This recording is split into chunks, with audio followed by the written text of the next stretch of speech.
মালিনী চললেন, স্বামী জটায় নাম করছে। কোথায় নাম করছে স্বামী খুঁজে খুঁজে দেখছে, দেখতে পেলেন স্বামী বসে নাম করছে।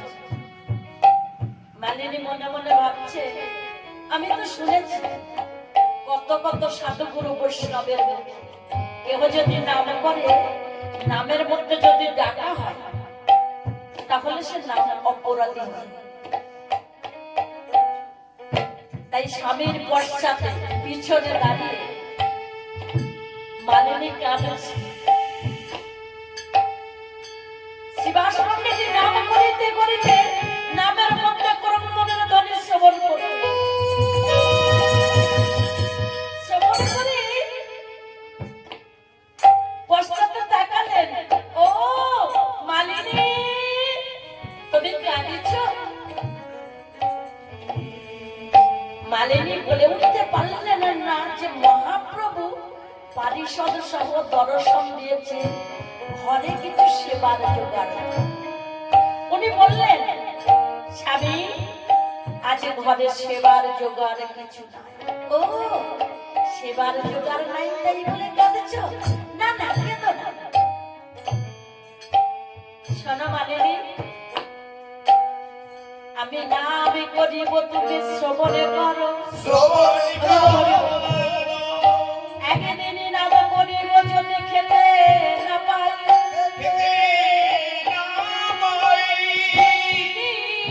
নাম করিব, তাতেও যদি আমরা খেতে না পাই।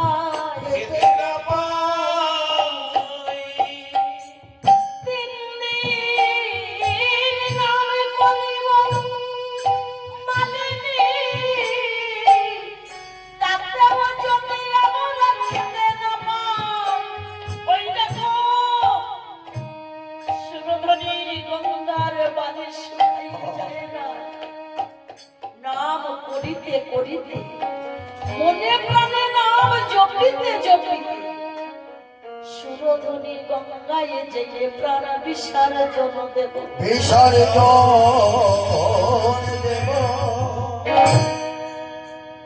মহাপ্রভু পশ্চাতে সব শ্রবণ করলে, শিবাস, তোমার নামে এত ভক্তি, এত রুচি, আমি তোমাকে আশীর্বাদ করিলাম।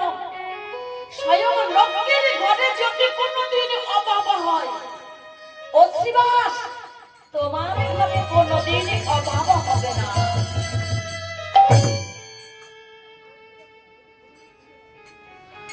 সেই গৌরী চলে গেছে,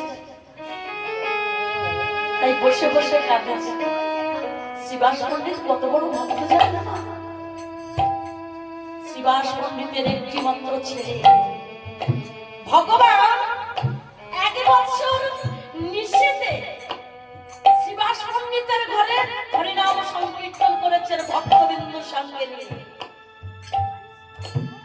একদিন ব্যাধি যোগে শিবাসের একটি মাত্র ছেলে ঘরে দেহ রেখেছে, আর আঙিনায় হরিনাম সংকীর্তন হচ্ছে।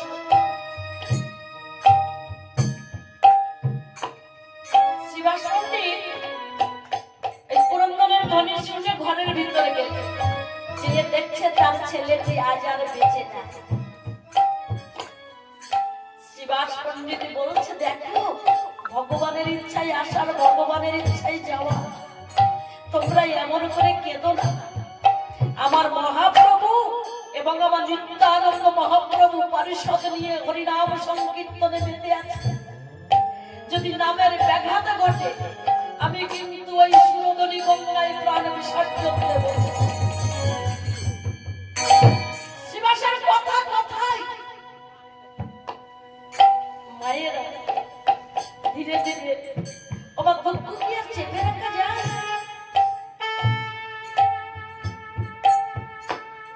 শিবাস পণ্ডিত আবার আঙিনায় এসে নাম সংকীর্তনে যোগ দিলেন। অন্তরে যাবে ভগবান তো অন্তরে সব জানে, তাই বলছে, ও শিবাস, জানো আজ না আমি নামে সুখ পাচ্ছি না। তোমার ঘরে কি কিছু ঘটেছে?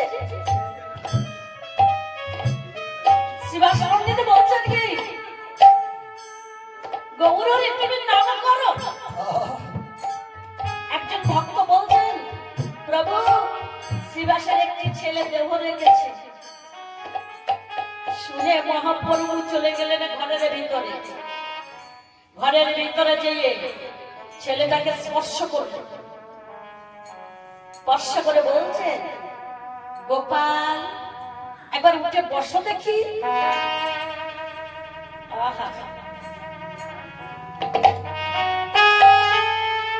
ভগবান পরমাত্মা আত্মা পরশ করলেন, অমনি বসলেন। তুমি শিবাস পণ্ডিতের ঘর পরিত্যাগ করে চলে গেলে কেন? মহাপ্রভুকে প্রণাম করলেন। প্রণাম করে বলছে, প্রভু আপনার ইচ্ছাই আসা, আপনার ইচ্ছাই যাওয়া। যতদিন শিবাস পণ্ডিতের পুত্র থাকার কথা আমি ততদিনই ছিলাম। আবার আমাকে যেখানে নিয়োজিত করবেন আমাকে সেখানে যেতে হবে। এই বলে দেহ রাখলেন। সবাই মহাপ্রভুর চরণ জড়িয়ে ধরে কাঁদেছে। আজকে শিবাস পণ্ডিত মহাপ্রভু চলে গেলে না কেঁদে থাকতে পারে? এত বড় ভক্ত, এত বড় ত্যাগী, তাই বসে বসে কাঁদেছে। আরে বলছে, প্রভু আমাকে সর্বদুঃখ দূর করে গেছে, কিন্তু তোমার যেহেতু এই দুঃখ দূর করে গেলে, তুমি আমার সঙ্গে করে নিলে না গো আমার সঙ্গে।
গদাধরে কাঁদিছে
ইনি হলেন রাধা রানী ভাবময় বিগ্রহ।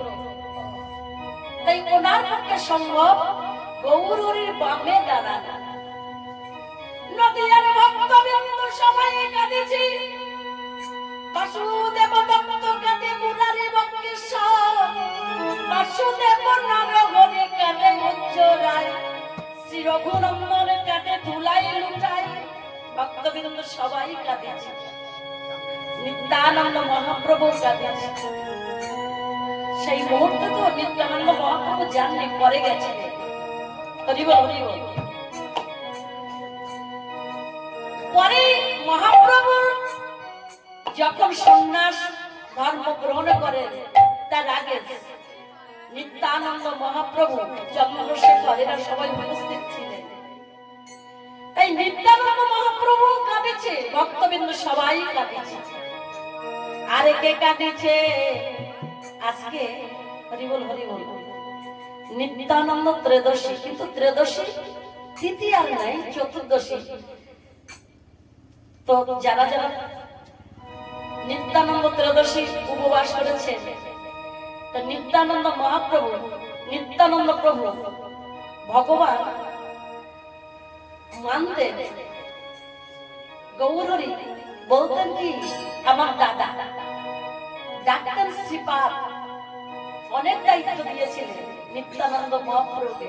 নিত্যানন্দ কি না, নিত্যানন্দ হলেন বলরাম, যিনি লক্ষণ ছিলেন, যিনি ভগবানের হরিবল হরিবল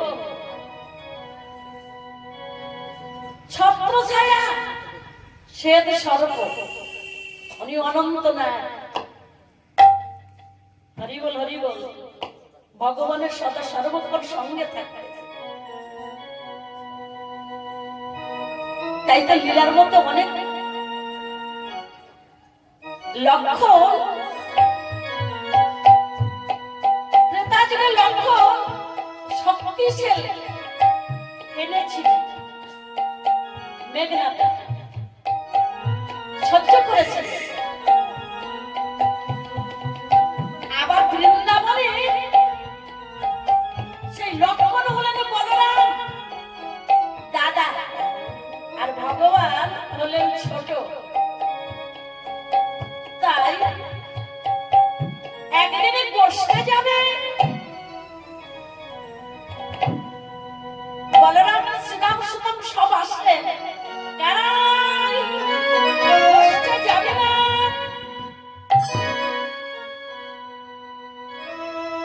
তাই মা যশোমতী বলেছিল, বলাই আজ আমার গোপালকে কষ্টে দেব না। কেন মা, তুমি কষ্টে দেবে না? তুমি নাকি কাল দুটি সিনার বাড়ি বেড়েছ। কাল নাকি তুমি দুটি সিনার বাড়ি বেড়েছ, আজ আমি আমার গোপালকে কষ্টে দেব না।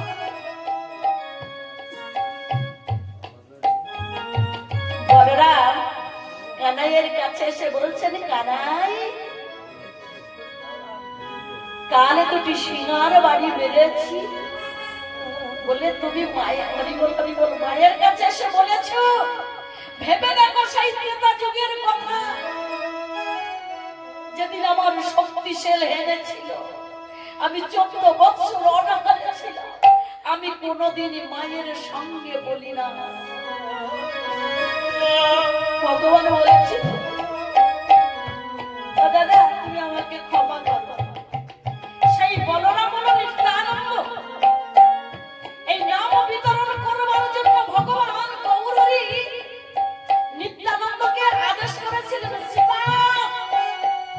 তুমি ফিরে যাও, তুমি ঘরে বসে সংসার লীলা করে হরিনাম বিতরণ করো, আর আমি সন্ন্যাস নিয়ে পাশ্চাত্য দেশে আমি মধুর কৃষ্ণ নাম বিতরণ করব।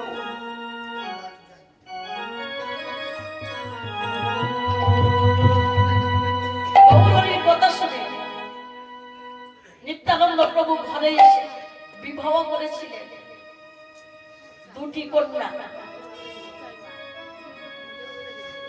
জাহ্নবী আর সুভদ্রা। জাহ্নবী হরিবল হরিবল হরিভজন করেছিল, আর সুভদ্রা হরিবল হরিবল বসুদা বসুদা হরিবল। ওনার দুটো সন্তান, নিত্যানন্দের দুটি সন্তান, গঙ্গা আর বীরভদ্র। তাই সংসার থেকে হরিনাম বিতরণ করেছিলেন, যে সংসার করে সংসারের মধ্যে থেকে কৃষ্ণ ভজন করা যায়। হরিবল হরিবল।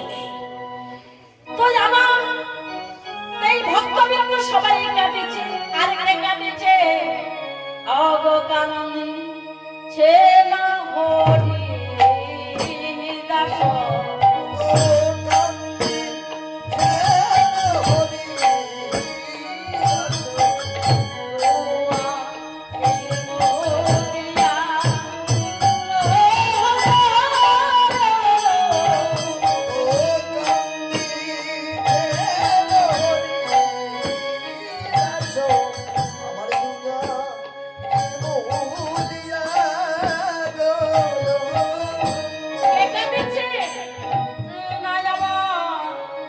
হরিদাস কাঁদিছে হে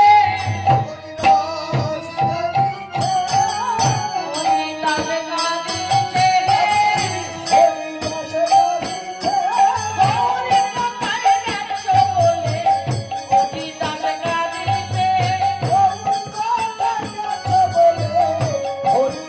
কাঁদিছে কেঁদে কেঁদে কি বলছে না না আমি আখি মিলিব না গো মিলিব না গো আখি মিলে মিলিব না গো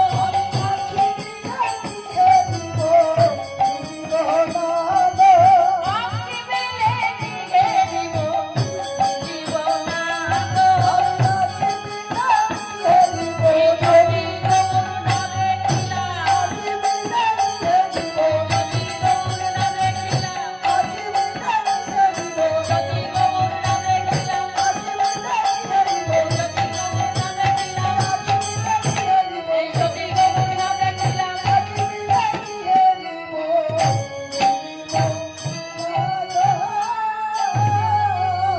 হরিদাস কাঁদেছি কাঁদে নিত্যানন্দ সচি মায়ে মুখ নিরতি তাই নয়ন কনি জয়ে সব ভুলে নয়ন কনি জয়ে